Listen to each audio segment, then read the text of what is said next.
നമസ്കാരം. News and വ്യൂസിലേക്ക് സ്വാഗതം. ചർച്ചയിലേക്ക് വരാം. കേരള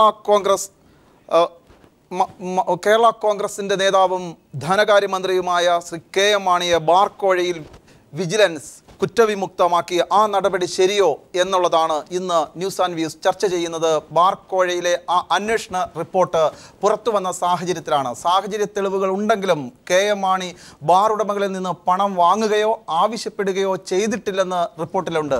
54 പേജുള്ള റിപ്പോർട്ടാണ് പുറത്ത് വന്നത്. മാണിക്കെതിരായ സാഹചര്യ തെളിവുകൾ ചൂണ്ടിക്കാണിക്കുകയും അതേസമയം മാണിയെ കുറ്റവിമുക്തനാക്കുകയും ചെയ്യുന്ന റിപ്പോർട്ടാണ് വിജിലൻസ് കോടതിയിൽ സമർപ്പിച്ചത്. ബിജു രമേശിന്റെ മൊഴി അനുസരിച്ച് മാണിയുടെ പാലായിലെ വസതിയിൽ ബാറുടമകൾ 2 തവണ പോയതിന് തെളിവുണ്ടെന്ന് റിപ്പോർട്ടിൽ പറയുന്നു. ക്ലിഫ് ഹൗസ് കോമ്പൗണ്ടിലെ വസതിയിൽ നിർണായക മന്ത്രിസഭായോഗ ദിവസം പുലർച്ചെ പോയതിനും വ്യക്തമായ തെളിവുണ്ട്. കോൾ റെക്കോർഡ്സും മൊബൈൽ ടവർ ലൊക്കേഷനുകളും വാഹന രജിസ്റ്റർ പരിശോധിച്ചതിൽ നിന്നും ഇക്കാര്യങ്ങൾ വ്യക്തമാണ്. ബാറുടമകൾ 50 ലക്ഷം പിരിച്ചതിനുള്ള തെളിവുകളും റിപ്പോർട്ടിൽ ഉദ്ധരിക്കുന്നു. എന്നാൽ ഈ പണം മാണി ആവശ്യപ്പെടുകയോ മാണിക്ക് കൈമാറുകയോ ചെയ്തതിന് തെളിവില്ലെന്ന വിശദീകരണമാണ് വിജിലൻസ് നൽകുന്നത്.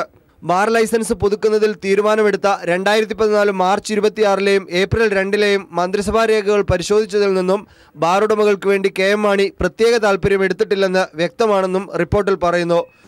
ശ്രീ ആന്റണി രാജു, ബാർക്കോഴയിൽ താങ്കളുടെ മിശിഖ കെ എം മാണിയെ കുറ്റവിമുക്തനാക്കിയ റിപ്പോർട്ടാണ് ഇന്ന് മാധ്യമങ്ങളിലൂടെ പുറത്തു വന്നിരിക്കുന്നത്. താങ്കൾക്ക് നീതി കിട്ടിയെന്ന്, കെ എം മാണിയോട് ഇരട്ട നീതിയാണ് കാണിച്ചതെന്നുള്ള വാദം, അതുകൊണ്ടാണ് ഞാൻ ചോദിച്ചത്. താങ്കൾക്ക് നീതി കിട്ടി, കെ എം മാണിക്ക് നീതി കിട്ടി എന്ന് താങ്കൾക്ക് തോന്നുന്നുണ്ടോ? അല്ലെങ്കിൽ കഴിഞ്ഞ 9 മാസക്കാലമായി വേട്ടയാടപ്പെട്ടൊരു നേതാവാണ് ശ്രീ കെ എം മാണി. അന്നേ ഞങ്ങൾ ഒക്ടോബർ 31 രാത്രി ശ്രീ ബിജു രമേശ് ഈ വെളിപ്പെടുത്തൽ നടത്തിയ അന്ന് രാത്രി മുതൽ ഞങ്ങൾ ജനങ്ങളോട് പറയുന്നത് ഒരേ കാര്യമാണ്. ആ കാര്യം തന്നെയാണ് അതുപോലെ സ്ഥിരീകരിച്ചുകൊണ്ട് അന്വേഷണ ഉദ്യോഗസ്ഥന്മാരും ലീഗൽ അഡ്വൈസർമാരും സുപ്രീം കോടതിയിലെ പ്രമുഖ അഭിഭാഷകരെല്ലാം തന്നെ എഴുതിയ റിപ്പോർട്ടുകളിൽ കൊടുത്ത ഉപദേശങ്ങളിലെല്ലാം ഞങ്ങൾ പറഞ്ഞ കാര്യം അതുപോലെ സത്യമാണെന്ന് ശരിയാണെന്ന് സ്ഥിരീകരിച്ചിരിക്കുന്നു. ഇവിടെ ഇപ്പോൾ റിപ്പോർട്ട് ചെയ്ത ലേഖകൻ്റെ ആ റിപ്പോർട്ട് തന്നെ വിജിലൻസിൻ്റെ റിപ്പോർട്ടിനെ ദുർവ്യാഖ്യാനം ചെയ്തിരിക്കുകയാണ്. അതിലൊരിടത്തും കെ എം മാണിക്കെതിരായി സാഹചര്യ തെളിവുണ്ട് എന്നുള്ള ഒരു വാക്കില്ല അതിനകത്ത്. കെ എം മാണിയെ പ്രതിയാക്കാൻ ഒരു തെളിവുമില്ല. കെ എം മാണി അഴിമതിയോ അല്ലെങ്കിൽ അധികാര ദുർവിനിയോഗമോ നടത്തിയിട്ടില്ല.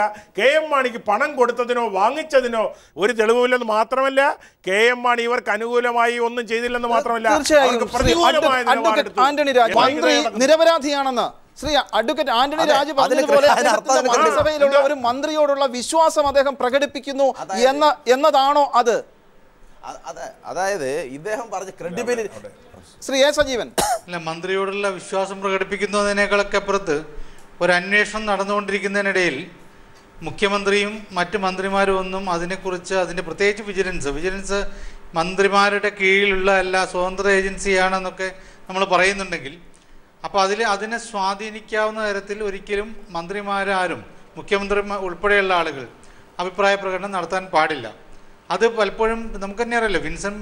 വിൻസെൻ്റ് പോൾ തന്നെ ഇതിനെക്കുറിച്ച് പറഞ്ഞിട്ടുള്ളത് സമ്മർദ്ദങ്ങളെക്കുറിച്ചാണ്. സുകേശനും രണ്ടാമതാണല്ലോ. അതിനു മുമ്പേ വിൻസെൻ്റ് പോൾ ഒരു ചടങ്ങിൽ വെച്ച് ആരുടെയും പ്രകോപനമോ ആരുടെയും പ്രചോദനമോ ഒന്നുമില്ലാതെ തന്നെ അദ്ദേഹം പറഞ്ഞിട്ടുള്ളത് താൻ ഉൾപ്പെടെയുള്ള വിജിലൻസ് ഉദ്യോഗസ്ഥന്മാർ നേരിടുന്ന സമ്മർദ്ദങ്ങളെക്കുറിച്ചാണ്. അത് ആരുടെ ഭാഗത്തുണ്ടാവുന്നില്ലയോ എന്നുള്ള കാര്യം അല്ല. എന്തായാലും അങ്ങനെയൊക്കെ സമ്മർദ്ദങ്ങൾ പലപ്പോഴും ഉണ്ടാവാറുണ്ട്. അത് സ്വാഭാവികമായിട്ടുണ്ടായേക്കാം. പക്ഷേ ഒരു അന്വേഷണം നടക്കുമ്പോൾ പ്രത്യേകിച്ച് ഭരണത്തിൻ്റെ അധികാരത്തിലിരിക്കുന്ന ആളുകൾ, മുഖ്യമന്ത്രി ഉൾപ്പെടെയുള്ള ആളുകൾ പരസ്യമായ അഭിപ്രായം പറയരുതായിരുന്നു. അന്ന് മുഖ്യമന്ത്രി ഒന്നും പറഞ്ഞിരുന്നില്ലെങ്കിൽ ഇപ്പോൾ ആന്റണി രാജു പറഞ്ഞ പോലെ ഞങ്ങളതിൽ ഇടപെട്ടില്ല, ഞങ്ങളതിനെക്കുറിച്ചൊരു അഭിപ്രായം പറഞ്ഞില്ലല്ലോ എന്ന രീതിയിൽ സത്യസന്ധമായിട്ടുള്ള ഒരു അന്വേഷണമാണ് നടന്നത് എന്ന് ജനങ്ങളെ ബോധിപ്പിക്കാൻ പറ്റുമായിരുന്നു.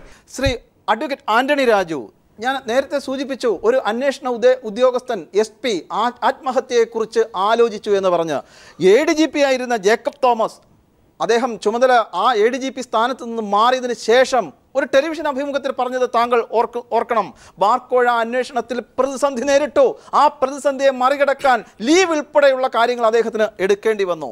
സ്വാഭാവികമായും എങ്ങനെയാണ് സർ ഈ റിപ്പോർട്ടിനെ ജനം വിശ്വസിക്കേണ്ടത്? അല്ല, ജനം വിശ്വസിച്ചു കഴിഞ്ഞു. ടീപ്പിൾ ചാനലിലും ചില മാർക്സിസ്റ്റ് സുഹൃത്തുക്കൾക്ക് ഇടതുപക്ഷത്തിന് ഒഴിച്ച് ജനം വിശ്വസിച്ചു എന്നുള്ളതിൻ്റെ തെളിവാണ് അരുവിക്കരയിലെ വോട്ടർമാരുടെ പ്രതികരണം.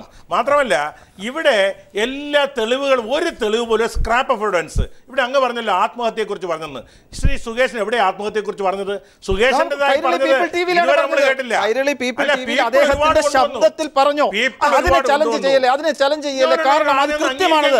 അല്ലെങ്കിൽ അങ്ങനെയുള്ള അന്ധകാരത്തിൽ നിന്നുള്ള അന്ധകാരമൊന്നുമല്ല, ഞാൻ ചോദിക്കട്ടെ, മാധ്യമത്തിന്റെ വിശ്വാസത്തെ അന്ധമായി താങ്കൾ എതിർക്കരുത്.